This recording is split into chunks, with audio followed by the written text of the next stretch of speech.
The maintenance bay at Port Hecate smelled like hot capacitors and bad coffee. A hymn to things that only keep breathing because people like Mason Hawley refused to let them quit. And the only thing on his bench that wasn't trying to die was a Zelani child's toy robot with its arm stiff in a permanent half-wave. Hero work. Grease rat. A chrome-uniformed lieutenant snickered from the tool crib, letting the word hero drag like a floor squeegee. But Mason didn't look up because the armature's photonic track would only accept a 0.2 milliradian correction if humility held the screwdriver. 12 seconds later, the toy blinked awake, flexed its stubby hand in a perfect Zelani three-finger hello, and chirped in a dialect the station translators always rendered too literal to be sweet. The girl's father scales shifting gold-green, the way Zelani skin does when gratitude outruns vocabulary tried to pay. But Mason shook his head. No charge for toys, he said, and the way he said it made the bay's noise choose a lower gear. He handed the bot over, wiped flux off his fingers with a cloth he pretended he hadn't saved from a better life, and reached for the next problem, a wheezing atmosphere scrubber that had learned to cough in F minor. That's when the lieutenant's laugh died, the way laughs die when reality changes rooms. Because Mason's sleeve had ridden up on his forearm, an ink the color of storm steel looked back at 36 witnesses, a stylized Falcon gripping twin stars, ringed by sigils that only old soldiers and archivists still read. The rumor of Falcon units lived out here like weather special operations. Ghosts whose dossiers blacked out entire paragraphs where verbs should go, and every half-grown braggart at Hecate loved to say he'd trained with one. Mason tugged his sleeve down like a man who knows tattoos are doors and prefers his closed. The bay went back to pretending it hadn't seen what it had seen, which is the primary skill of places that keep ships flying and lies polite. 3 shifts later, the station's climate control hiccuped. The training dome fogged to arm's length, and a silver deck company of fresh-pressed defenders turned their targeting suites on and discovered moisture laughs at lasers. Mason had been called for a coolant leak and should have been invisible, but one of their practice rifles popped a cell and began to cascade, and nobody with a badge could see well enough to save face or fingers. He picked up the rifle, thumbed 3 safeties, I feel the way you do when muscle remembers before pride does, and fired 5 shots into fog so thick even the echoes lost their way. 5 targets pinged compliance on the range board, with the sheepish chirps of machines surprised to be helpful. Only Falcons teach that blind fire, someone said, low and scared of his own admiration. And Mason set the rifle down like a man putting a memory back on its shelf. He would have gone back to the coolers and the coughing scrubber and the dignity of being left alone. But the deck vibrated with a docking burn, the station reserved for ships with more guns than patience. And the kind of hush that follows respect walked in with a 4-armed admiral wearing armor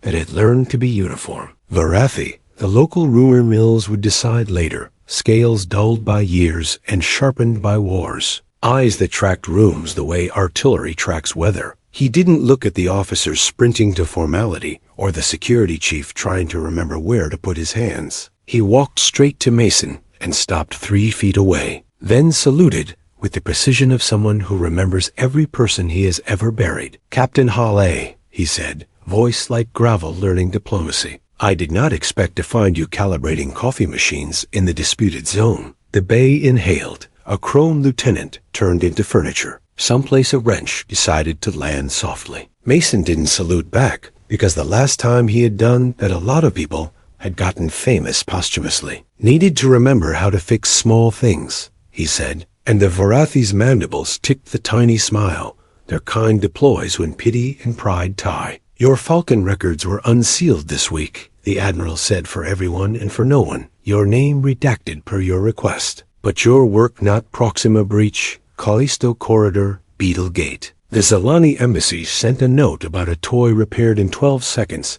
that saved a father from breaking twice. Mason's jaw worked around a word that never made it into the air. Is there something you need, Admiral? He asked instead. The Varathi extended a small holopuck, and it painted the bay with a ghost of a field recording. A figure in battered armor, hauling another across a red slope under a sky busy failing its people. A voice flat with pain calling out distances like prayers and refusing medevac until someone else breathed right. Falcon 7 extracting 4, the ghost said, and half the bay learned what reverence sounded like in their species. The Admiral killed the hollow, as if closing the door gently. The Alliance is assembling a humanitarian wing rapid response. No banners, no parades, just work, he said. Quieter now because selling mercy is not a volume game. You will say no, he added, with the weary certainty of men who recruit ghosts for a living. So I will leave an option instead of an order. He placed a data strip on the bench next to the toy's tiny waving hand. Certification renewals. A shuttle that can do what you made that maintenance coffin do during the dome drill. And a crew that needs someone who remembers that saving one child is strategy, not sentiment. The bay resumed breathing when the Admiral left, but it did so carefully, a room practicing respect like a new muscle. The Chrome lieutenant who had laughed at Mason's patience, with toys put in for transfer before dinner, and learned the word expedited. Mason went back to the scrubber and tuned the harmonic to something like hope. The next morning brought condensation in the transit tubes, and pride in the mess hall and the quiet gravity of people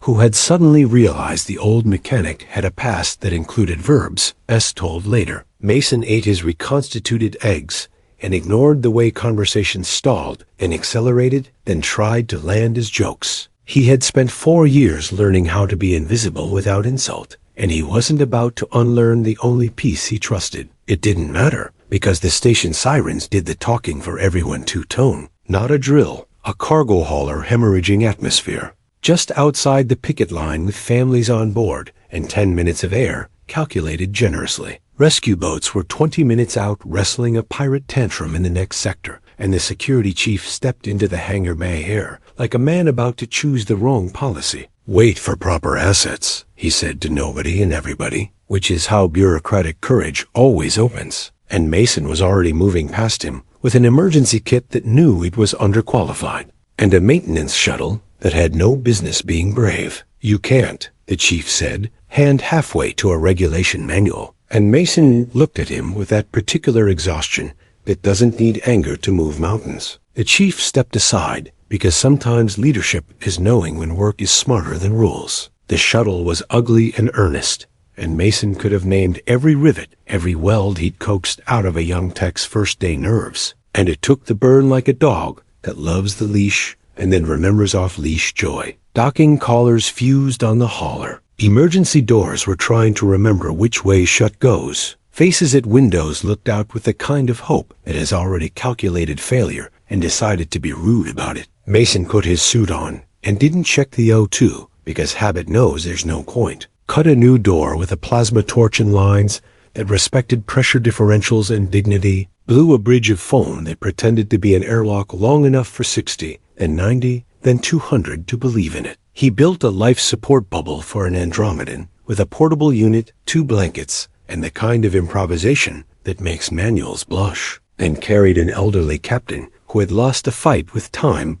and almost won. The shuttle system squealed, then sulked, then did what was asked, because machines that have been treated with care return the favor when it counts. And Port Hecate's cameras accidentally recorded competence instead of heroism, which is rarer and more valuable. 17 seconds of life support remained when the maintenance coffin kissed the station again and pretended it hadn't been a lifeboat with pretensions. And the chief met Mason at the ramp with a look that had learned a better definition of protocol. Full clearance, he said later, placing a badge on Mason's bench with a respect that didn't ask to be noticed. The Zelani girl returned that afternoon with her toy lifting its arm in a too-wide arc she'd fixed herself, and Mason corrected the wave so it looked like hello instead of distress, and she rewarded him with a hug that had decided gratitude outranked cultural caution. Her father left a small honor disc on the bench, a token Zelani give protectors of children, and the way Mason pawned. It said he understood valuables that don't pawn. The rumor engines did what rumor engines do. Someone called him the Falcon Ghost. Someone else wrote a thread about how to spot special forces in a mechanic's boots. And the young techs began watching the paths of his hands as if they were lectures in a language They wanted to speak. 3 days later, a message blinked on his console with a subject line that could have been a test or a kindness. Rescue Initiative Civilian Wing Optional. It was written in sentences short enough to be sincere, promising gear that would not have to be coerced, autonomy to say no, and missions that measured success in breath, returned rather than banners acquired. Mason let it sit, the way men do with invitations that will change the schedule of their ghosts, and went back to calibrating a compensator by ear, which is a thing Falcons learn because tinkering is just tactics without blood. That's how Admiral Korth found him when he returned, a legend learning to be small on purpose. "Captain," Korth said, but softer this time, because bedside voices and bay voices are not the same. "I came to see if you needed a better shuttle, or a better excuse. I need to keep fixing small things until the loud ones stop shaking," Mason said, and Korth's mandibles clicked approval for the second time in as many weeks. "Then take this," the Admiral said, setting a holodig beside the honor disk. "Not a summons, just a door. When you're ready, step through. We'll pay you in sleep. You don't regret." Mason almost smiled, which for men like him is how tears practice without going public. In the mess, a junior officer with too much gel and too little tact approached with an apology he had obviously rehearsed in a mirror, and Mason took it like a man who understands that dignity is a communal resource and should be replenished whenever offered. That night he laid out the honor disk, the holotid, the rag from the toy repair, and the tiny screw he'd found in the scrubber he'd coaxed back to duty, and realized all his trophies were for maintenance. The station slept badly. The disputed zone never does better. But some corner of Port Hecate found a lower hum, and in that quieter frequency, Mason heard a truth he'd been trying not to measure. Fixing small things is only cowardice if big things never call again. The next morning the training board pushed a notice. Asteroid lane distress, life support trending to 0, rescue assets 4 hours out, and every junior tech on Deck 6 looked at Mason the way children look at doors. He didn't say yes. He reached for his kit. And the hangar listened with the kind of attention rooms give to verbs they want to learn. The case felt heavier, not with weight, but with choices. And inside lived the usual liars. Foam that promised to be walls. Clamps that swore fidelity until stress tested. A coil of thermal lace that remembered how to be heat where there was none. He added 2 patch spiders, their legs tucked like patient guilt, and a scrubber rig that had retired twice and kept coming back because it liked winning. Deck 6 pretended to be busy. Junior techs watched him with the stare of people rehearsing courage. The Zelani girl's father stood in the doorway, scales more gold than green this morning, honor disc missing from his sash because it lived on Mason's bench now. "I'm not asking for volunteers," Mason said, which is a way of asking that respects translation. A hand went up anyway. A Vorathi apprentice with apprentice scars and a name badge that read Uruk tapped 2 of his phone knuckles together, their species hello while moving. "I can run lines," he said, voice roughened by young pride. "And I can lift what you can't." Mason nodded once. "You can coil what I can't too," he said, because compliments work better when they wear boots. The security chief arrived with a face that had spent the night learning humility. He passed over a key fob that turned gates into opinions. "Dock 9 is clear," he said. "If anyone asks, I misread the manual." The maintenance shuttle ugly, earnest, his woke under his hands like a dog that knew exactly where the park was. The canopy's edge had a ding from a lesson learned loud 2 summers back. The engines coughed, then purred in a register that told him which bearing would need attention if they made it home. Uruk buckled into the jump chair and tried to pretend his 4 hands were 2 so as not to look greedy with readiness. Traffic control tossed warnings and weather at them. The disputed zone sky was busy failing in all the usual ways. Micro debris whispers, stray comes echo, the aurora thin interference that told of someone else's quiet war 3 sectors out. The distress beacon tagged itself as a family carrier riding an ore lane, a ship that had thought safety lived in company, and now lay spun a quarter turn wrong with a pressure differential like a bad plan. Hauler 29, maintenance shuttle Onyx, lifting from Hecate 9. Mason said on open channel, because sometimes you save panic by hiding less. We're 3 minutes to hardlock, 8 to air assist. Name who's running your board. A voice came back thin with too much supervision and not enough sleep. This is Aina Del Rey, quartermaster. Our captain is down. CO2's climbing. We've got 42 souls, including Zelani and Vorathi Young. We lost 2 modules to shrapnel. Copy, Aina, Mason said, already tuning his approach to the rhythm of her breath. Tell anyone conscious to slow exhale to a 5 count. If you had safety lectures worth anything, somebody taught a candle trick. Do it without the candle. Tape soft vents. Gather liquid water. We'll need it for improvised heat sinks. His shuttle hit the lane's gravitational argument and took it personally, because Mason had taught her that attitude solves math in emergencies. The ore convoy had shed glittering dust that wasn't romantic, a field of bright sand hungry to write names in glass. Mason slid the shuttle into the hauler's shadow on a drift that used more patience than fuel, timing thruster nudges to the hauler's wounded roll. Urich fed out a line with a gentler precision than his frame suggested. The magnetic clamps kissed hull with the sound of good ideas finding their place. This breach wasn't traumatic. It was ignoble a seam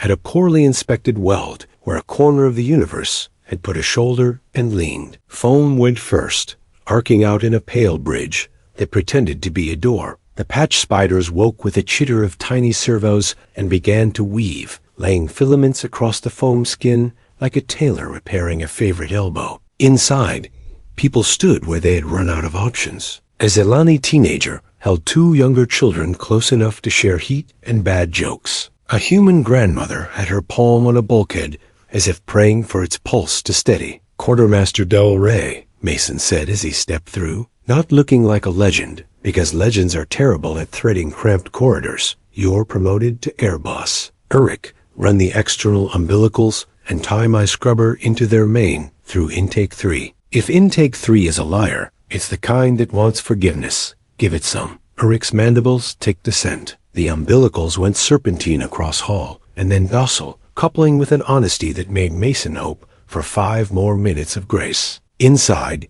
he snapped open the scrubber rig and listened. The hauler's life support coughed in F minor, same cough as the station's scrubber days ago, which isn't magic so much as the universe's habit of overdue maintenance, pretending to be coincidence. He laid the portable scrubber's lungs against the hauler's backbone and opened a valve that shouldn't marry to this manifold, and did anyway, because thread standards are for peacetime. The hiss that followed wasn't relief. It was a hold-on. Aina's eyes watered in the good way. Mason sent the patch spiders skittering into a tight crawl space where the pressure sensor was reporting from a world that no longer existed and told them to be smarter than their parts. CO2 trending down, Aina said, voice making a new shape of hope. O2 stable-ish. Heat's climbing in the aft battery racks. Of course it is, Mason said, because problems breed where they're fed. Who do you trust with a wrench and a prayer? A hand went up from a Varathi breadmother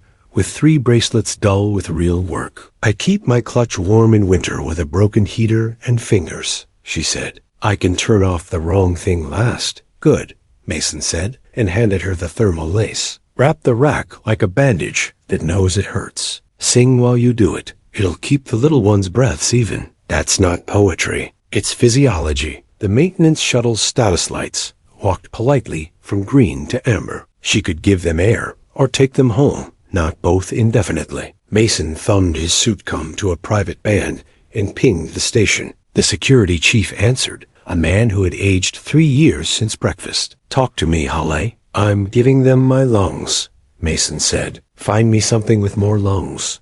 Rescue assets are still 4 hours out. I know. Send me scrap with capacity. A tug, a garbage scow, a rich man's spare. The chief said he'd ask. Mason believed him. He turned back to the hauler. Children had learned to count to 5 like professionals. The grandmother's hand still rode the hull, and the hull's hum had learned to meet it halfway. Through the tiny porthole, the ore lane glittered on like a river made entirely of teeth. Sir, Urich said softly over the cum, and Mason realized he liked being called that again, once in a while, by someone who meant work and not ceremony. Intake 3 is a liar who wants to change, and the foam she's holding. Then we teach them both good habits, Mason said, and opened the next valve. They built a hospital out of a wrong hallway because triage works best where traffic doesn't. Aina's voice earned corners. She posted a kid with a watch and a good sense of panic at each turn to keep breathing schedules honest. The breadmother braided thermal lace through the battery rack like a ritual with practical gods, and her song filled the aft compartments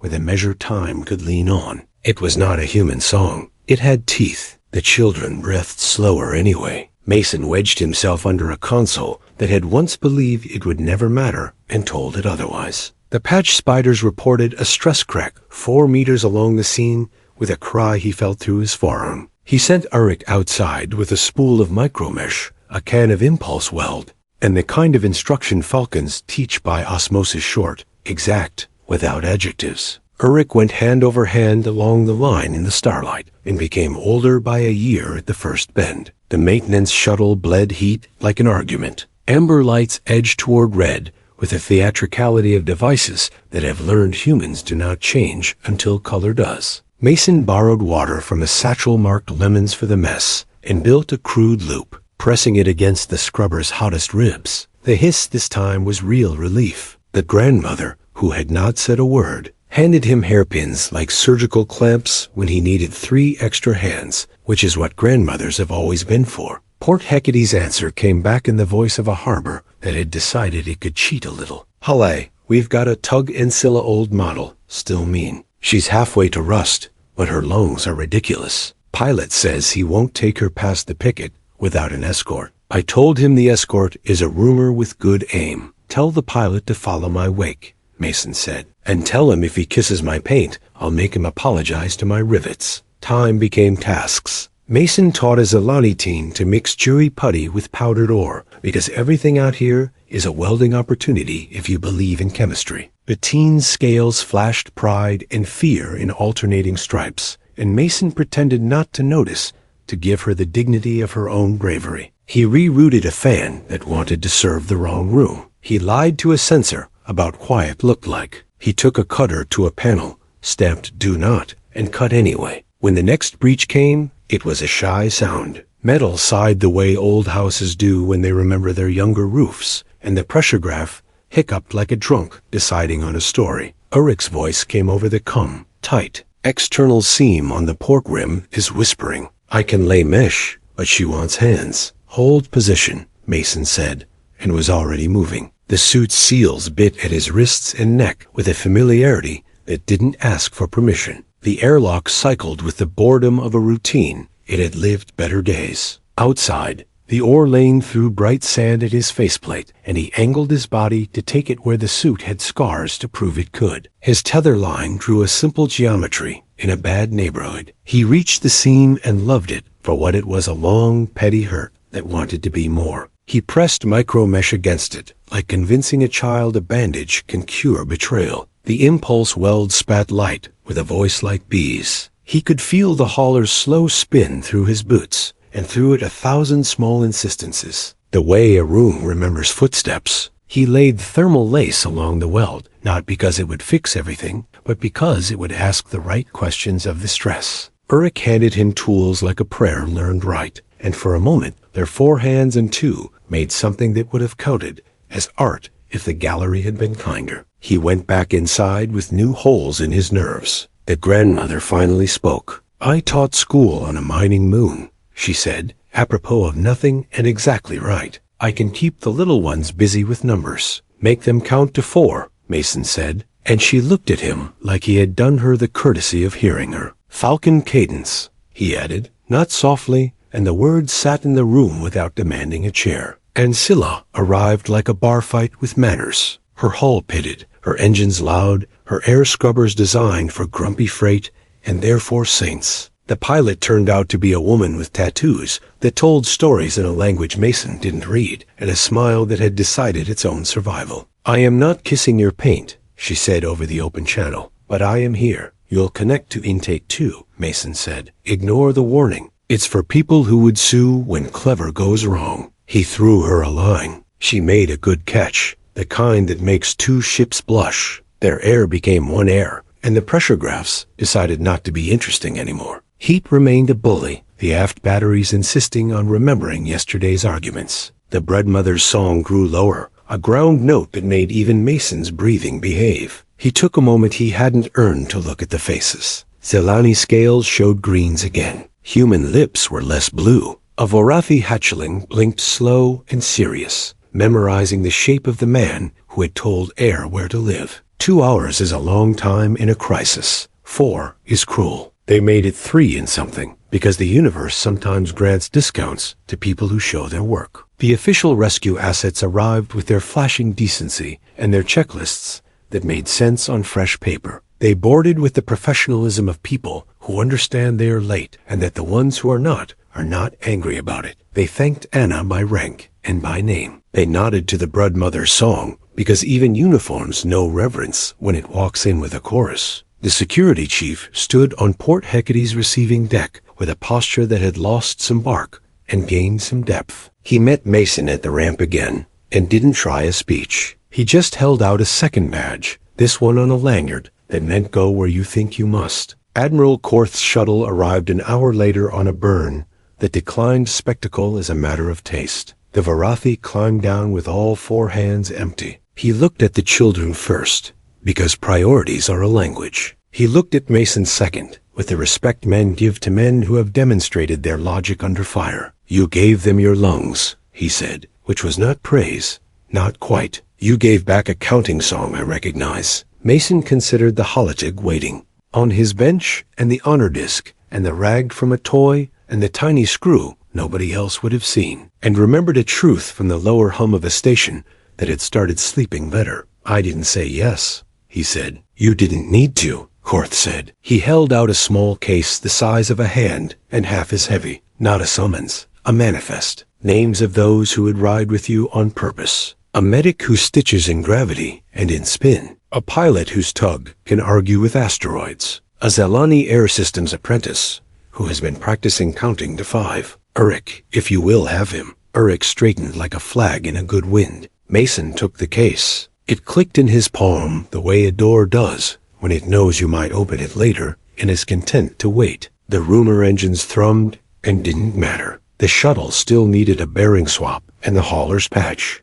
Would want checking in 6 hours and coffee doesn't calibrate itself. Small things, he said, mostly to himself. Then the loud ones. Korth's mandibles ticked something like a blessing. We'll pay you in sleep, you don't regret, he said again. And this time, it sounded less like persuasion and more like a receipt. Mason went back to his bench. He set the case beside the honor disc. He tuned the bass harmonic to something that wasn't hope yet, but knew the way. And when the board lit a quiet amber about a freighter's misaligned coil in an alley nobody famous would ever name, he reached for his kit without saying yes. He opened the manifest the way a mechanic opens a stubborn casing, by listening to where it wants to give before asking it to. Inside lived names that had already survived something, which is the only resume that matters out here. Dr. Alara Chin, trauma medic with a reputation for stitching in spin. Ria Cade, pilot of the tug Ancilla with engines too honest to lie. Tailai Irsish, Zelani apprentice with air system instincts and a counting cadence that made lungs obey. Uruk, Vorathi line tech with 4 steady hands and the humility to learn which 2 to use first. Port Hecate pretended not to watch as the 4 of them came to the bench one by one, the way tide finds a shore it can trust. Korth stood far enough away to be deniable and close enough to be gravity, mandibles ticking when introductions found the right temperature. Ground rules, Mason said, because rules spoken out loud become handrails when decks tilt. No banners, no parades. Success is measured in breaths returned and sleep not regretted. If a choice comes down to equipment or people, equipment loses politely. If a choice comes down to pride or process, pride sits down. Ria leaned against Ancilla's scuffed hull like she'd married it for love and not money. Pay is hazard and stories then? She asked, and her smile let the word hazard wear a decent suit for once. Pay is work that doesn't rot, Alara said, voice with hospital corners and field edges. And a kit that isn't lying. Tailai held her hands together, the way apprentices do when they're keeping their excitement from running around the room unattended. I can tune scrubber song, she said, scales flashing a hopeful green. My mother says I was born with 5-beat breath. Uruk tapped 2 knuckles in Vorathi greeting, then 2 more for good luck. I can lift heavy quiet, he said, which is the only way to lift correctly when lives are stacked nearby. They started where all good missions start, with the machine that would do the carrying. Mason walked the maintenance shuttle's length, palms grazing panels like a stethoscope made of callus and habit, then crossed to Ancilla and listened to her big square lungs argue with their age. Rhea had hacked a pressure manifold into a personality. It told the truth about what it could do and asked polite questions about what it should. "Will twin feed," Mason said, sketching a hose diagram in grease on Ancilla's side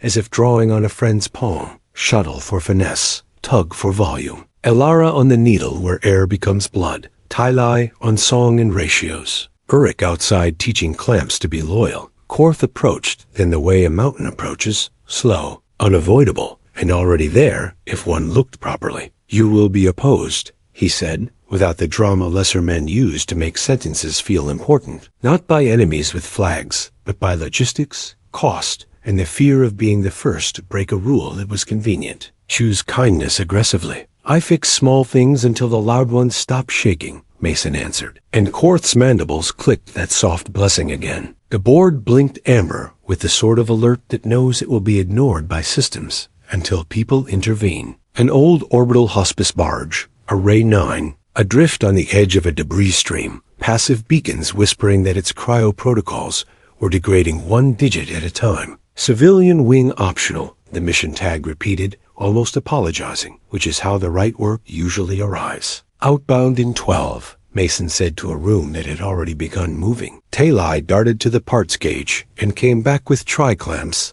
and a spool of new weave, like a kid who'd learned the map of the candy aisle first. Uruk loaded patch spiders and impulse weld canisters with the deliberation of a priest setting a table. Elara opened her kit, and it unfolded with a neat violence auto-suture. Micropressor, salts, a stack of sterile cloth that looked like surrender and was exactly the opposite. Rhea spun Ancilla's drives to warm and sang a pilot's profanity that has kept engines honest for generations. Traffic control offered them a corridor with disclaimers attached, and Mason took it with an acknowledgement beep that meant I saw. The fine print, but lives outrank it. The disputed zone's sky misbehaved in familiar ways, microspark static from someone else's skirmish. A smear of ion that tasted like old grievances. A swale of gravitic chop where a large thought had recently moved through space faster than politics could explain. Array 9 filled the canopy like a rumor made physical, long,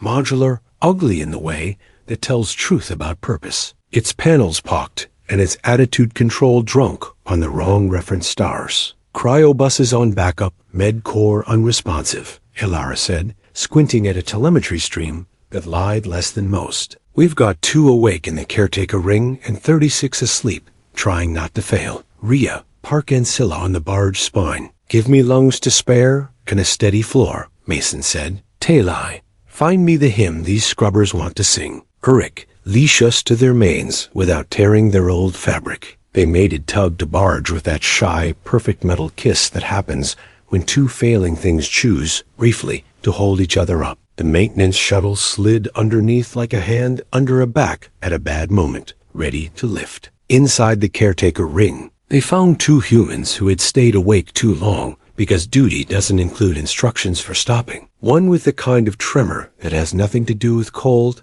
and everything to do with counting down. "The cryo control loop is stuck repeating a test routine," Elara said, already elbow deep in a panel that did not appreciate her honesty. "It's proving a point to itself, while patients fail politely. Break its pride," Mason said, and Elara smiled a smile, born to be given that order. Tylai crouched by a scrubber intake, eyes half closed, breathing in sets of 5 and then 4 until the barge air remembered which song had saved it before. "There," she said.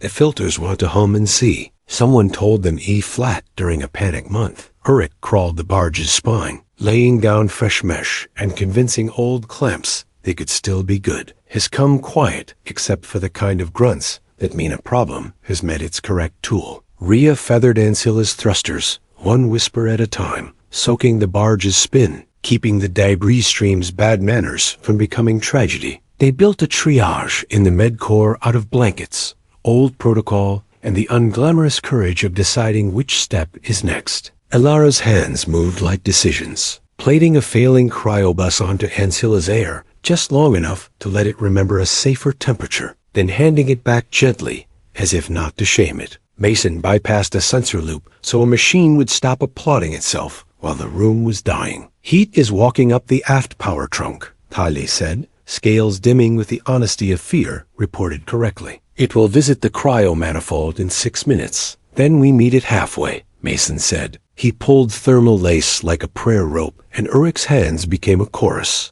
binding a heat path into a harmless loop that would soak into Ancilla's patient lungs instead of the sleeping ones. Rhea grunted in the channel with the deep satisfaction of engines given work they were born to do. "Cryoloop is listening again," Elara said, sweat running neat lines down a face that had learned not to waste a drop. "We're gaining back 9% margin." Outside, the debris streamed through a temper tantrum of bright sand. Urik took 3 hits to his suit that scuffed, but did not penetrate, and he laughed once, a Varathi chuckle that sounds like a drum remembering a song. "I am where I am supposed to be," he said, and Mason believed him. They held, and Array 9 held, and the loud things considered being quiet for a while. When the last cryobus blinked a soft green, it meant not safe but safer. The caretaker with the tremor finally sat down and cried in a way that didn't steal air from anyone else. Korth's voice came over the secure band low, the kind of low that understands rooms. "You will hate the paperwork," he said. "I will eat it." Mason touched the manifest case in his pocket like a talisman and realized that names become crew not when you sign them, but when you survive something small that mattered. "Reset, resupply, and refit," he said to the team. And they nodded not because he sounded in charge, but because the next small thing had announced itself as work. They made port with Ancilla huffing like a champion, and the maintenance shuttle humming at a pitch that told. Mason a bearing swap had become a promise. Port Hecate received them the way harbors receive disease and cure, at once careful, grateful, pretending to be unimpressed, so panicked wouldn't catch it. The rumor engines did their inefficient best, calling them the Breathrights, the Quiet Wing, the Falcon's Ward, and 3 other names that tried to make a crew into a statue before breakfast. Korth did not congratulate them. He adjusted their access. Doors that had asked questions yesterday opened today after the first syllable. The security chief delivered a flight plan exemption with a signature that looked like a man learning cursive again at 45. Work found them before coffee learned its settings. A micro-frigate flagged as Mercy Cutlass Old Proud. Stubborn had taken a shard to her belly in a drift near the Beetlegate Memorials and was bleeding coolant into a compartment with 3 pediatric stasis cradles and a Varathi egg clutch and thermal balance. "Assets are busy being official elsewhere," the dispatcher said, as if apologizing for a planet's habits. "Outbound in 8, Mason said, and this time no one needed to be told where to stand. Rhea took Ancilla up on a burn that was half statement, half apology. Tylee tuned the shuttle's scrubber song to a key that would not fight Mercy Cutlass's old lungs. Elara laid out a line of packs like liturgy. Urik preloaded the patch spiders with an algorithm he had taught them while pretending he did not love doing it. The drift near Beetle Gate was a cemetery with good lighting. Memorial pylons recording names of ships and cities and people whose verbs had ended, their inscriptions drift-shadowed by the slow choreography of rock and intent. Mercy Cutlass lay canted, lights guttering, bleeding a thin ribbon of coolant that sparkled in a way that would have been pretty if it had not been expensive to lives. Compartment C4 holds the cradles and the clutch, Elara read, eyes on a schematic so old it had been scanned crooked. We've got 13 minutes before thermal rollback forces a system purge that will not distinguish between children and eggs and anything else that doesn't pay its own bill. Rhea spine clamp us to her dorsal rail, Mason said. Tylee, prep a heat siphon that will lie convincingly to a temperature sensor. Urik, you and I going inside with spiders and lace. Elara, set up the handoff like the universe is watching and might be convinced to learn. The docking bite was clean. The kind of bite you remember with fondness later because it did not chip a tooth. Mercy Cutlass's internal doors had given up on choreography and were dancing to panic. Urik killed a twitchy panel with the slap that makes artists and engineers cousins. Friendly, he said, when the panel decided honesty was worth a try. C4 was a room that had kept its promise longer than most. The stasis cradles glowed that thin, steady blue that makes a person believe in math the way priests believe in dawn. The Vorathi clutch lay in a thermal cradle, like a constellation kept in a bowl. A coolant line that had ruptured hissed like gossip. "Spiders first," Mason said, and 4 small machines scurried with the determination of guilt seeking redemption. They wove a sleeve around the line and convinced it that it had never been broken, then held their breath as if in solidarity with the rest of the ship. Talai's voice on comm counted 4 beats, then 5, then 4 again, and the room's air took the hint. Elara moved through the cradles like an apology to every child the universe had frightened before meeting her. "2 of these units are lying optimistic," she said. "We'll hard link them to Ancilla and let Rhea's lungs bully them back into proper manners." Rhea grinned in a way the comm did not transmit, but everyone felt. "Ancilla has opinions," she said. "She will suggest compliance with enthusiasm." The clutch's thermal cradle pinged a warning that sounded. Somehow, embarrassed, Uruk crouched, 4 hands doing 3 jobs, each with the patience of a cathedral builder. "They are early," he said softly, and his voice contained a Vorathi kind of love that can make a room stand still. "Teach them the slow song," Mason said, passing thermal lace. Uruk wrapped the cradle in heat, the way a man wraps an old story in new cloth, humming a Vorathi ground note that had been old when stars were young. The alarm blinked once more, thought about it, and decided to live. Problems breed where attention is not currently pointed. The debris drift flexed, a lazy shove of rock, and remembered violence, and Mercy Cutlass rotated half a degree, enough to put stress back into the rupture and make one of the cradles whine like a song out of tune. Mason took the hit on his shoulder and turned it into motion, bracing the cradle with his back while Uruk pinned the line with a tool designed for a purpose it had never imagined until now. 3 minutes to purge, Alara said, and no one argued with the clock, because clocks are the only tyrants out here that keep good records. "Talai, the siphon will convince the sensor that summer is not happening," Talai said, voice steady the way bridges are steady when they have been built by hands that knew faces would cross them. "On your mark, mark," Mason said, and the room's numbers did a trick for them, sliding from red to amber like a child deciding to listen. Rhea pushed Ancilla's lungs into the cradles, and for a moment the tug and the frigate and the maintenance shuttle and a room full of stubborn machinery breathed as one animal that had decided to live. Purge canceled. The word appeared on a panel that had not been sure it remembered how to spell mercy. Alara let out a breath in a shape that would look like a laugh later. They did the boring, necessary things that save everyone logging temperatures. Double tying clamps, leaving a note in Mercy Cutlass's engineering log that future tired hands would find at 3 a.m. and bless. The Vorathi broodfather, who met them at the airlock, had the look of a man who has just been allowed to continue imagining names. He tapped his mandibles together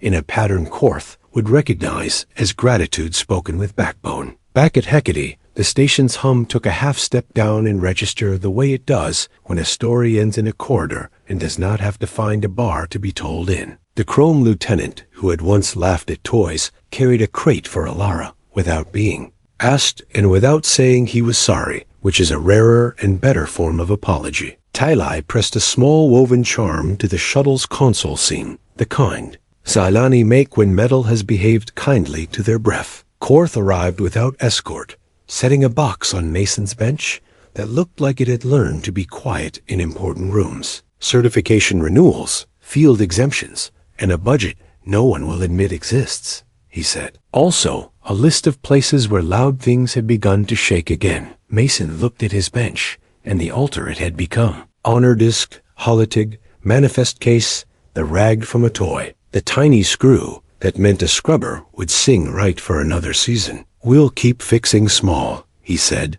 not promising more than the day could hold, and thereby promising exactly what mattered. Rhea tossed him a key fob with a grin that made Truggle behave. "Ancilla says we're family now," she said. Alara leaned against the bay wall, eyes closing for a count of 4 that the whole room matched without talking about it. Uruk stood a little taller in the gravity of people who had seen him be necessary. Talai practiced 5-beat breath for the fun of being right. The board blinked another quiet amber. A fuel shuttle lost signal over a mining moon with a storm that threw static like confetti and lightning like arguments. Optional, it said again, polite as ever. Mason did not say yes. He reached for his kit. The mining moon's weather was already throwing tantrums on the scope when Ancilla cleared the picket. A static blizzard, chewing comes into confetti and lightning, arguing with its own echoes like it had grievances older than maps. The fuel shuttle calcined Ren blinked a lost voice distress that came and went in nervous Morse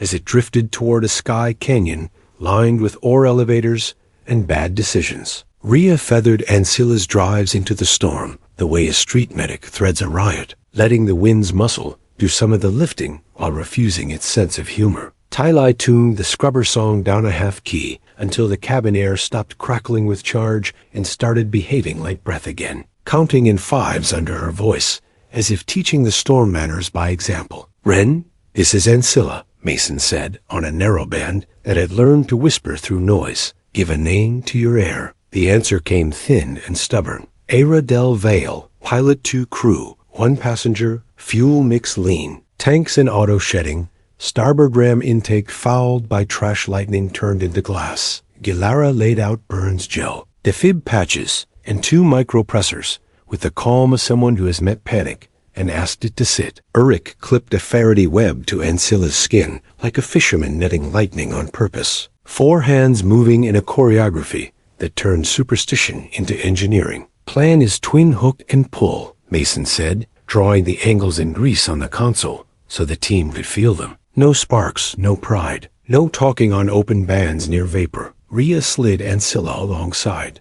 Ren's broken shoulder with a kiss that would have made a better day blush. And Urich went out on a tether, carrying clamps and a grounding wand that hummed a promise to introduce stray charge to the idea of home. The storm lit them like paparazzi with grudges, each flash counting ribs and steel and nerve and skin. But the Faraday web drank the insults and asked for seconds. Mason boarded Ren through a foam throat, the patch spiders built in a hurry, the corridor smelling like heat and thrift. Era had tied herself to a pipe with a cargo strap to keep from making a bad call into a fatal one. And the crew chief at her elbow was the exact shade of gray that means the body has started auctioning non-essential processes. "We're venting vapor to avoid becoming a headline," Era said, jaw set to professional. "Every purge spikes a spark risk I would prefer not to discover empirically." "Then we don't let the room talk to itself," Mason said, flicking Ren's internal radios to a sulk while he killed 3 eager relays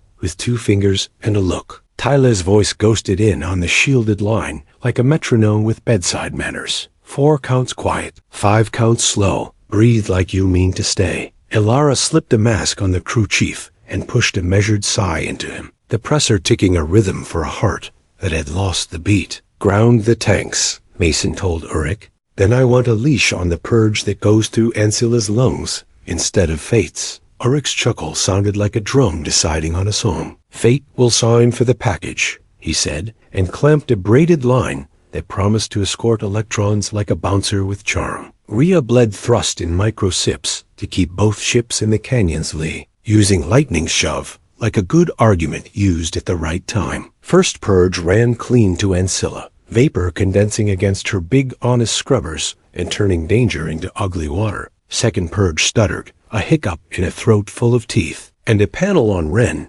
insisted on telling the room a story in sparks about fuel that wasn't there anymore. Mason popped the panel with a wedge of insulated honesty and introduced the spark to a ground strap, then stared it down until it reconsidered career prospects. "Intake still chewing glass," Era said, hands steady, because flyers learn to pay fear in exact change. "If we light her, the storm will write poetry on our graves. Then we tow on muscle and math," Rhea said, and Ancilla took the strain like a boxer who loves the 11th round. Urich crawled along Ren's jaw and fed wire through a mouth that had forgotten how to accept help, then pinned a clamp with the finality of a last nail done right. Lightning found them anyway, because storms hate to be ignored. It hit the web, walked the grounds, and went into the moon through the path Urich had built for it, discovering that manners can be enforced. Inside, Ilara called a number Mason liked hearing. "Sats normalizing, pressure trend honest, 1 burn prep in 2. Kailai hummed a Zalani lullaby into the mic, 5-beat phrases that taught hands to be a fraction slower than panic wants. They cleared the canyon by teaching the ship and the storm a small compromise. And Scylla dipped into a crosswind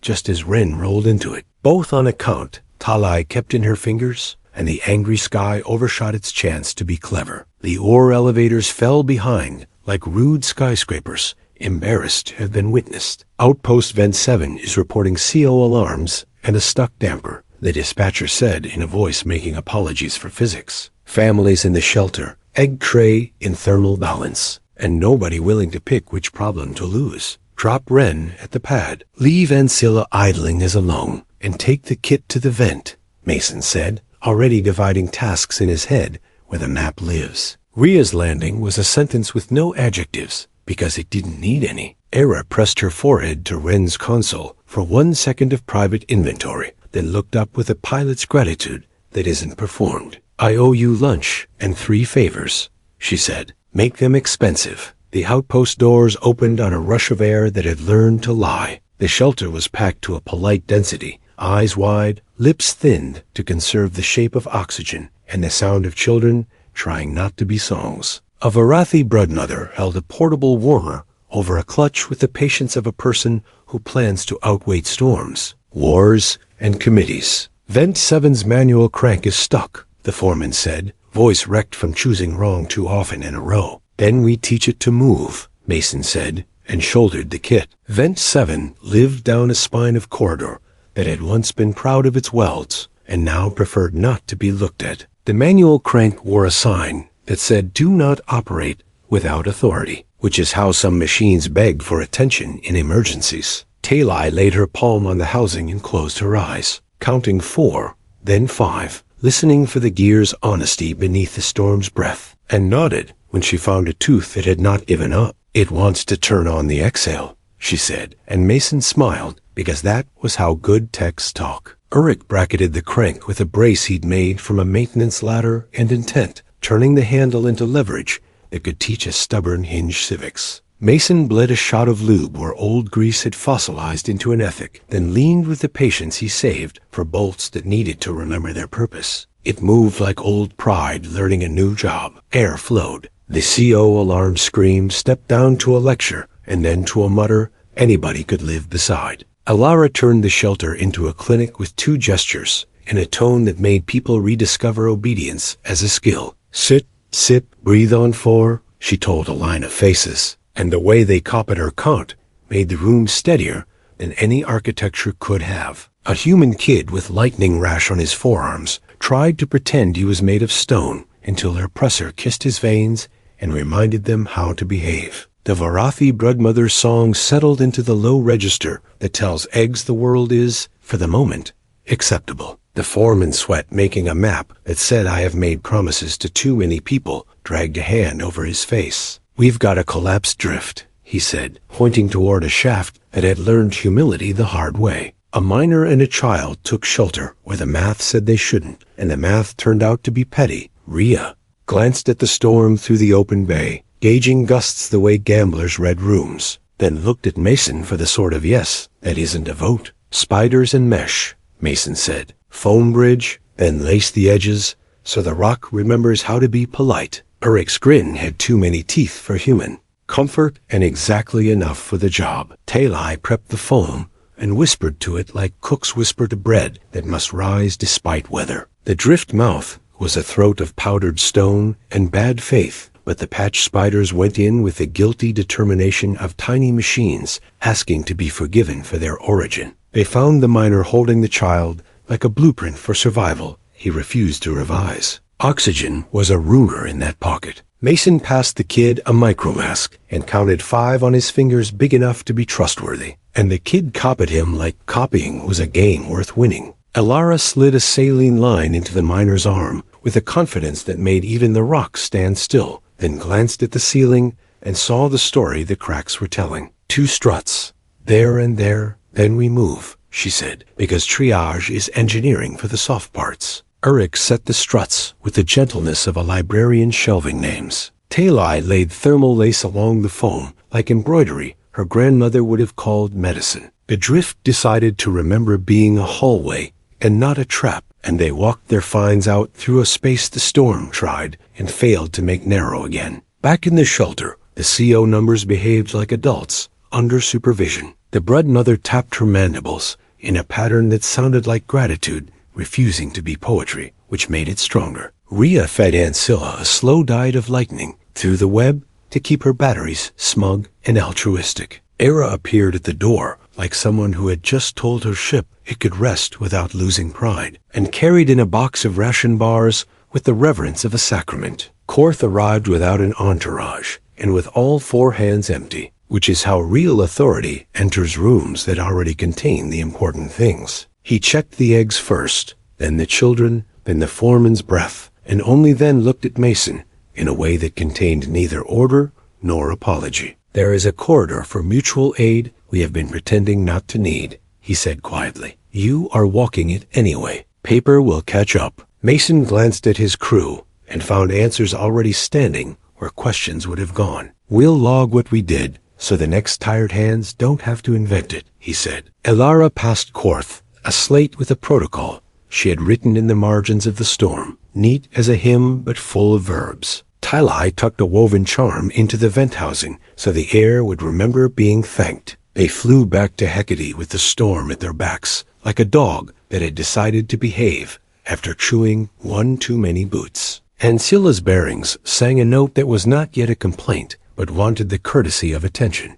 And Mason promised them a swap with the solemnity of a treaty. The Bay received them with the particular relief of places that get their people back with all the pronouns intact. The Chrome lieutenant carried a crate again, without being told, and this time he also carried a silence that knew when not to explain itself. Korth set a thin folder on the bench field exemptions, corridor access, a budget number that would not survive sunlight and did not need to. "No summons," he said. "A door." Mason placed it beside the honor disc, the holotig, the manifest, the rag from a toy, and the tiny screw that makes scrubbers sing right when nobody is looking. Rhea flicked him a key fob like a coin a city gives you when it wants you to come back. The board blinked a polite amber about a med barge with a temperamental gravity plate and a midwife whose kit had bounced into a ceiling it didn't deserve. Optional, it said, like modesty at a wedding of necessity. Mason did not say yes. He reached for his kit. The med barge's name was Hearthlight, which felt like a dare,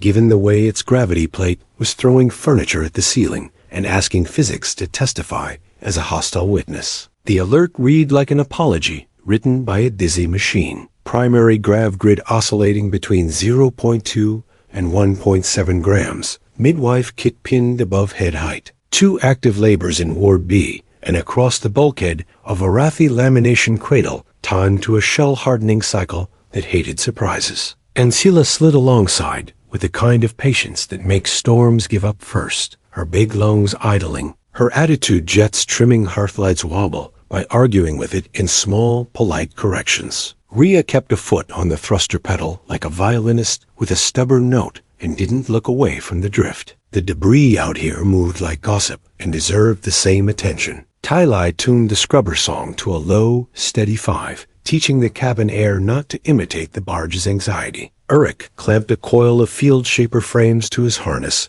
and grinned like a man invited to lift something complicated. "Plan?" Elara asked, already breaking the med kit down into components that didn't care which way down was. Her hands moved with clean, surgical verbs. Gauze, presser, rollers, the small theater she could build anywhere. 2 wells, Mason said, sketching in grease on the console, because drawings that smudge are easier to believe. Local gravity for Ward B at 1G plus a kindness. Varathi cradle at low G stable, both isolated from the barge's tantrum. We decouple the main plate into quadrants, spoof 2 with ballast and field frames. Lock the other 2 behind Ancilla's attitude. He tapped Ancilla's panel. Rhea nodded once, the pilot silent I can and will. Field frames don't like dirty power, Rhea warned. Then we wash it, Mason said. He popped the shuttle's belly and pulled a filter bank he'd been saving for a loud day. Hurrick, with me on the plate. Talai, sing to the grid until it remembers it's a choir. Elara, triage in motion. Hearthlight's corridor felt seasick. Ceiling and floor, auditioning for new roles every 6 seconds. Patch spiders shot out ahead on their little guilty legs, weaving safety out of line and habit, turning a lurching hallway into something a person could walk through without inventing new joints. Ward B's doors tried to open up and sideways at once. Urich slapped the panel with a palm that told it about discipline, and it chose up like a ship chooses a captain. Inside, chaos had refined itself into effort. The midwife Andromedan, 6 eyes furious and focused, had tied herself to a wall rail with surgical tubing and floated a centimeter off the floor, pretending not to. The first mother, human, rode a contraction like a wave that hadn't decided on gravity yet and swore with the creativity of the righteous. The second, Zelani, breathed in 5s because Tylai's voice on the station channel had told her to, and because rhythm is a bridge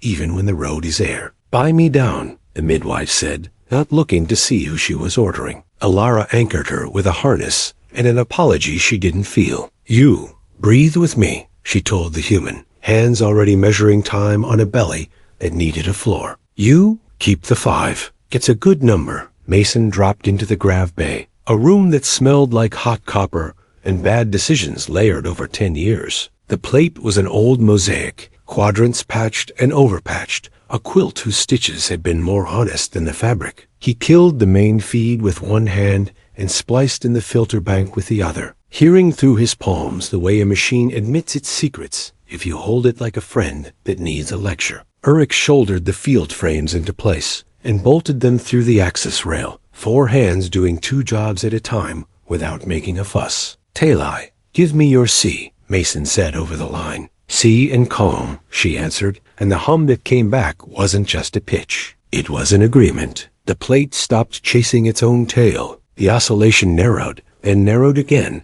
and the frame wells took a bite out of the room's argument with itself. One became down. The other became almost down, the kind of soft gravity Varathi eggs needed if they were going to decide to be bones later. "Ward B has a floor," Ilara reported, and the midwife's eyes finally changed shape relief in a species that keeps it private. "Varathi cradle?" Mason asked, already walking, because loud things traveled faster than he liked. "Numbers still good," Talai said, scales flashing the green of luck earned. "Low G is honest." In the lamination bay, a Varathi broodfather stood with all 4 hands hovering over a cradle like a man trying not to touch a prayer. The eggs lay in a ring under a faint shimmer, their shells in that soft, unsettling almost where pressure becomes promise. "They were early," he said, voice built out of rocks that had learned to sing. "They will be right," Urich answered in their language, low and certain, and laid thermal lace along the cradle's rim, a belt to keep the room's impatience from nudging the future. The breadfather's mandibles clicked a grateful pattern. It sounded like a mountain using inside voice. Back in Ward B, the human mother's curse words turned into numbers because Ilara insisted and because counting is swearing with hope. The Zelani mother's crest flushed, then steadied. The midwife knelt into the new gravity and spread her tools on a tray that had stopped pretending to be a kite. "Now," she said, and the room learned a rhythm. Hearthlight still lurched, but it did so in other places, in other stories. In Ward B and the lamination bay, the field frames held, and Ancilla's thrusters made the ship feel cradled by a giant who knew how to be careful. The main plate, decoupled into quadrants, sulked itself into stability. Machines that have been corrected politely often do. "Rhea," Mason said, watching the numbers like someone reading weather over a field of newborn wheat. "Give me a north by tiny yaw every 5 seconds on my mark." "Mark," Rhea said, and Ancilla obliged. The tiny sway translating through the dock into a gentling wave, the midwife rode like a professional dancer, remembering her first lesson. "Baby," Alara said, and a new sound joined the room, rude and perfect. The Zelani's song shifted keys, a trilled exhale their kind uses when something sacred has arrived and needed oxygen first and poetry later. The midwife didn't smile. She finished, which is better than smiling by several orders of magnitude. "Shell integrity is holding," Tylai reported from the bay next door, voice small, because sometimes reverence is just volume control. "Urich, the lace is thirsty. I brought it water," he said, and did, because making heat behave is just teaching it to be tired at the right time. And because the universe insists on fair odds in the pettiest ways. The main plate threw one last spike. Little 1.3G hiccup aimed directly at Ward B, like a joke told by a bad comic at a memorial. Mason caught it with a frame override and a hand on a cable that bit into his palm until it remembered its manners. The spike flattened into a line that looked, to someone who had never seen this sort of thing, like nothing had happened at all. Down stays down, Mason said, and the room decided he was right. The second labor went to ground like a storm, landing in the right field, slow and then very quick, the Zalani's crest pulsing a complicated chord talai matched by instinct. The midwife's extra eyes counted what needed counting. Alara's hands covered the space's luck, leaves open. 2, the midwife said, voice not rising to meet the miracle, because professionalism is a sacrament. Both greedy for air. Excellent. A lamination bay's temperature curve held to within the width of a promise. Low G well, making a soft bowl the eggs seemed to approve of, their micro-movements settling into the sleepy choreography of lives that had decided to continue. Urich taught the broodfather where to place a hand and where not to, which is culture and engineering at once. Here, he said, tapping a point on the cradle rim, your warmth belongs to this edge. The shell will remember. Mason stayed with the plate until the numbers had the bored dignity of equipment that won't make the news. He replaced a fuse with a better lie, rerouted a line that had been flirting with disaster for 3 years, and left a chalk mark in the bay that future hands would find at 3 a.m. and bless under their breath. Rhea feathered Ancilla's jets a little more, then a little less, teaching Hearthlight's attitude control what kindness felt like in microdoses. She'll sulk when we undock, Rhea said, but she won't fall. Ilara handed the human mother a baby and a count. 4 in, 5 out, she said, and the woman did, and the baby did, and the room's oxygen felt spent in the right ways. The Zalani midwife, different from the Andromedan, drafted from Ward C by necessity, placed a tiny woven charm over the second child's brow and whispered a joke. Tylai translated later, as if humor were a currency that belonged everywhere. The Andromedan midwife finally allowed herself an inch of smile. I like it when down is down, she said, and patted the field frame like it had earned a certification. Consider it licensed, Mason said, wiping copper taste off his tongue. His palm bled in a neat line where the cable had argued. He ignored it, the way mechanics ignore taxes and compliments. Ilara didn't. She grabbed his wrist, pressed a sterile strip across the cut with a professionalism that brooked no bravado, and gave him a look that said, if you fall over, will be on my report, and I hate bad reports. Vorathi lamination complete, Urich said on cum, a chord of pride in his voice that made Korth's name occur to them all without being spoken. The broodfather tapped his mandibles in a pattern that meant we will tell our clutch your names, but not trouble your doors. Tylai laid her own small woven charm against the cradle rim and whispered 5 counts, as if tucking in a room. They decoupled slow. Field frame slept. The plate held on its own, like a patient discharged with good instructions and a stern follow-up date. Rhea eased Ancilla back with a sigh. Only pilots and ships here, and the dock couplers kissed them goodbye the way metal does when it has learned gratitude. Hearthlight's captain appeared as if conjured by relief, uniform jacket half done, hair asking forgiveness and receiving it. We would have lost 2, she said, voice steady, because it had decided to be, and 3 shells would have failed. We will remember your names and ignore your paperwork. Please ignore our paperwork, Rhea said dryly. It offends even us. They flew. The corridor between loud need and quiet return felt shorter this time, or maybe the crew had learned to carry it better. Ancilla's bearings sang a note that reminded Mason of the promise he'd made. He scheduled the swap on his slate and added a filter bank replacement for Hearthlight with a circle, which is the mechanic's version of a love letter. Port Hecate met them with the practiced indifference that hides relief from panic. The Chrome lieutenant had learned how to be useful without narration. He rolled a cart to Ilara's station and took her empty canisters like communion plates. Tylai pressed a Zalani charm into the grav plate decking of their bay, right at the scene that whined on cold mornings. For staying down,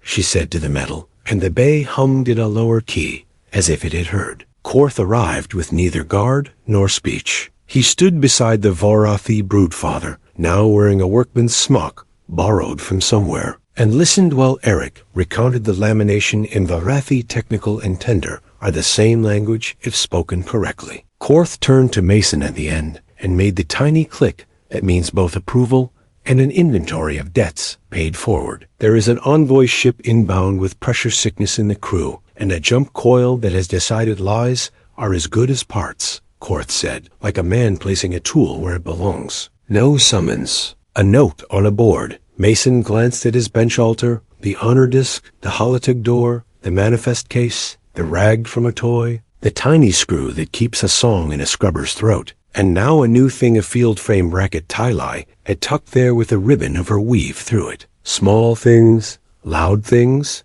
the math between. We'll log today's changes to Hearthlight's plate, Alara said, already writing in margins. Let the next hands inherit victory instead of folklore. Rhea tossed the key fob in the air and caught it with a grin too tired to be anything but honest. And Scylla says the bearings want their date, she said. And then she's ready to gossip with a jump coil. Uruk straightened the way flags do in a wind that suits them. Talai exhaled in 5, then 4, then 5 again, just because it felt good to be right. The bass hum settled into that approachable note that means the world won't end in the next 5 minutes if someone competent keeps showing up. The board blinked a polite amber about the envoy ship, and the word Akshal sat there the way doors sit when they've learned who walks through them anyway. Mason didn't say yes. He set the bearings on the bench, picked up a wrench that knew his hand, and reached for his kit. The envoy's cutter came in, under a name that sounded expensive, Sable Accord, its broadcast wrapped in polite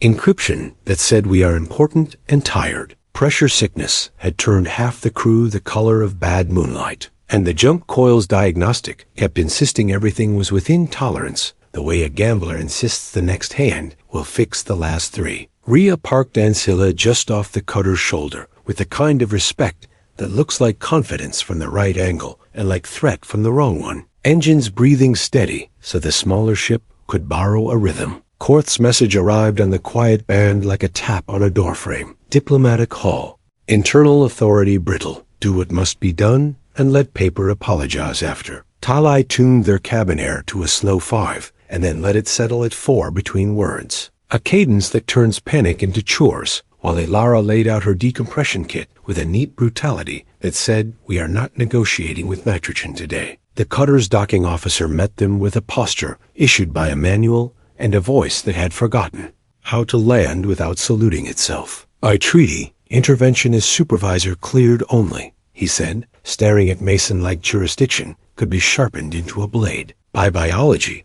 bubbles kill brains, Ilara said, sidestepping jurisdiction with a monitor already on the officer's finger, the line on her screen frowning at him in universal. Rhea slid an umbilical onto the cutter's port with a click that sounded like a door, deciding which way it swings, while Uruk anchored a Faraday strap to the coil bay so static would have somewhere decent to confess. Mason counted bolts by habit and lies by profession and found the coil's sin where it always is, in the part that promises to. Remember the last jump's geometry and had decided nostalgia is a valid engineering choice. Your memory cage is hysteresis trunk, he told the coil, which is to say he told the officer, which is to say he told the room. We'll bleed the ghost field into a dummy load and walk the cage back to honest, he added, and Rhea's eyes lit in the way pilots' eyes do when a problem admits it can be flown instead of fought. Crew first, Ilara said, already trudging in a corridor that couldn't pick a direction. Masks on faces, pressers ticking timing into veins that had been tricked by physics and bravado, her voice giving them numbers that made sense of rooms that did not. Talai set up a pressure garden, a ring of inflatable bladders and valves that could stage a slow climb back to normal, her hands moving in Zalani. Loops that make equipment believe it was always meant to behave. Uruk cut the coil bay's feed with a movement that belonged in a hymn and brought up a quench bleed rig from Ancilla, the hose fat as a promise and twice as heavy. The coil sang when they cracked its pride, a thin keening that only mechanics and people who apologize to instruments hear. And Mason laid thermal lace along the so-called memory ribs, so heat would leave in an orderly line instead of a sulk. Ancilla takes your ghosts, Rhea said into the coil bay, feathering thrusters so the dummy load would not chatter itself into being clever. The first bleed ran like confession, hot and fast. The second came out grudging, and then honest. The third looked like nothing at all, which is how success dresses in this line of work. Alara called numbers across decks, SPO 2 up, joint pain down, 2 with ocular sparks trending to 0, and the cutter's medic finally let his shoulders ask forgiveness of his ears. The docking officer tried one more paragraph of authority and ran out of nouns before he ran out of need, which is when need won. The envoy himself appeared only after the coil's song stopped pretending to be interesting. A man whose suit had been tailored to survive scrutiny and whose eyes had learned not to blink first. "Is my coil safe to swear by?" he asked, as if swearing were a warranty. "It will remember the right thing next time," Mason said, which in this trade is better than safe. Korth's quiet click on the band sounded like a mountain nodding behind a curtain. The envoy's aide stood in the door with a briefcase, handcuffed to a wrist, and a smile that had been focus grouped. And behind the smile lived a hard case wrapped in Varathi platework that hummed in the base register of important things. "No questions," the envoy said, which is a way of answering when the truth is not yet housebroken. "Fine," Mason said, because mystery is a luxury small fixes can afford as long as pressure and heat are done paying. Alara signed a quiet note into the cutter's medlog about staged recompression. Follow-up, no heroics, and the line about no heroics made the page feel more secure than any seal. Tylai tucked a tiny weave into the coil's mounting bracket, the kind that tells a machine someone will come back to check on it even if no one says so, and Uruk patted the bay wall like a foreman thanking a shift that finally understood the job. They undocked on a breath. The whole bay took together, and Scylla easing back with a pride that had learned to carry itself quietly. The board lit another polite amber before coffee figured itself out. A relay hospice in the Callisto corridor with food printers stalled mid-formula and heaters stuck 1 degree south of Mercy. 3 jump windows from anyone who could afford to care and exactly 1 from people who would. Rhea glanced at Mason and didn't wait for a noun. And Scylla pivoted on a whisper of thrust, and the tug's big lungs sang that. Contented work song ships hum when the map finally starts making sense again. Korth's advisory rode in their wake, like a blessing disguised, as bureaucracy pirate tantrums reported 2 sectors off their line. Comes littering the band with recorded threats and badly edited bravado. "Noise, not knives," Rhea said, checking the scope like a card reader deciding which tells are tells and which are theater. "Either way, nobody stars on our watch," Ilara added, and nobody argued, because arguing with the person in charge of keeping breath, pointed the right way, is how fools rehearse. Their eulogies. The hospice array 12 gray hung like a lopsided lantern above a rock that had given most of what it had to ships and men without receiving much of either back. Food printers blinked red in that chirpy tone engineers choose when they want to hide triage inside cheerfulness, and the heaters had formed a union with entropy. 2 hours to formula collapse. Tylai read from a status stream that lied in polite, complete sentences. And then we're inventing soup out of promises. "Let's teach the soup to be honest," Mason said, already hauling a crate of feedstock and a rack of filter media down a corridor that smelled like old medicine and new hope. Uruk peeled heater panels like fruit and showed the hospice's spine how to carry warmth through bad joints without complaining to the ceiling. Food printers fail in 3 ways: lie about weight, lie about heat, or lie about recipe, and these had decided to try all 3 as an ensemble. Talai took the recipes and taught them to breathe in 5s, which is a poetic way to say she normalized the loops so their timing wouldn't fight the chemistry. Alara knelt among elders and children, and a Varathi auntie whose mandible brace gleamed with generational stubbornness, handing out salts and sips and that rare thing called instructions that feel like gifts. Rhea tuned Ancilla's heat bleed into the hospice's intake like a winter friend leaning against the wall so the house feels bigger. Mason found the weight sensor's lie and replaced it with a truth that would hold until the next man with a wrench loved it. Enough to make the truth a habit. They were halfway through teaching the heaters to be citizens when Array 12 Gray's external cameras caught a shape with more angles than funding and a paint job that had run out of patience, sidling in with the swagger of amateur piracy. "Broadcasting threats cut from last year's drama," Rhea said, dry as a good desert. Point them at the garbage inlet, Mason said, and Tyli grinned because she had wanted to do that all week. Uruk rerouted the hospice's external throwaway port to flare the pirates' intake with a cocktail of non-lethal regret dye, stink, and a foaming agent that would make their seals itch for a month. The would-be wolves howled in text, and then in silence, which is how children leave rooms after learning why doors exist. With noise downgraded to background, they finished the work no story loves and every life needs. Food printers exhaled a first tray of something beige and life-affirming, which is a description better than most poetry, and the heaters stopped making the room choose between knees and lungs. The hospice supervisor, a man whose badge had been polished more by worry than by cloth. Ilara's notes like a map back to a town that deserved to exist. Tyli stitched a little weave into the edge of a printer casing, and the machine's next loaf decided not to be stubborn. Uruk left a row of labeled fuses in a box by the heaters with a label that read for the 3 and N version of you, which is better than payment and kinder than prayer. Back at Hecate, the Bay learned a new lower hum for the 4th time in as many weeks, and the rumor engines tried to baptize the crew with another name they didn't need. Korth arrived without fanfare and with 4 hands full of nothing, which is how wealth walks in rooms where value has already been established. He nodded at Uruk in the Varafi way that means you have taught our young the right lie to tell heat, then set a small scuffed case on Mason's bench that clicked like a door, learning good manners. Not a summons, he said, because that is the ritual and the gift, a corridor key. 3 stations have agreed to a mutual aid line that will exist whether or not anyone admits it does. Ilara slid her latest protocols into a shared slate with the satisfaction of a Mason seeing a wall start to carry itself. Mason looked down at the altar his bench had become honor disk. Holoted door,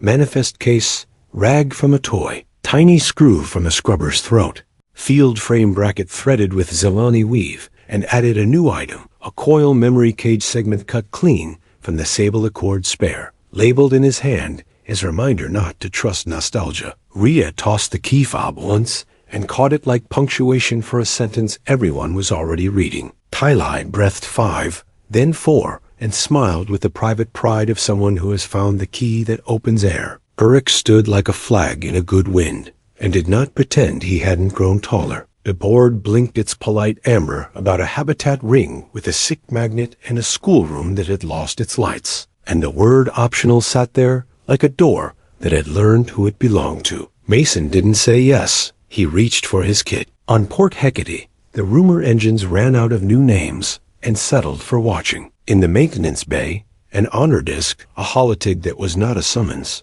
a manifest case, a rag saved from a toy repair, a tiny screw from the scrubber's throat, and a bracket threaded with Zelani weave learned to share a bench without competing. The bay's hum dropped half a note, as if the station had decided that quiet could be infrastructure and not just an accident of power. Mason swapped the bearings he had promised a week ago, set a filter aside for a ship that didn't know yet it would need one, and taught a junior how to listen for F minor in a cough. He did not make a speech. He kept a cadence. When Admiral Korth passed through, he did it with all 4 hands empty and the particular care of someone walking among sleeping children. He paused at the threshold, the way mountains pause at the edges of towns, clicked a small blessing that meant both pride and restraint, and left without rearranging any tools. Outside, Hecate's traffic wrote polite lines across a sky that had been loud for too long. Inside, a crew that had chosen work over banners counted 4, then 5, then 4 again, not because danger was near, but because it felt good to breathe on purpose. The board's light stayed dark long enough to be merciful. When it blinked the next polite amber, Mason didn't say yes. He reached for his kit.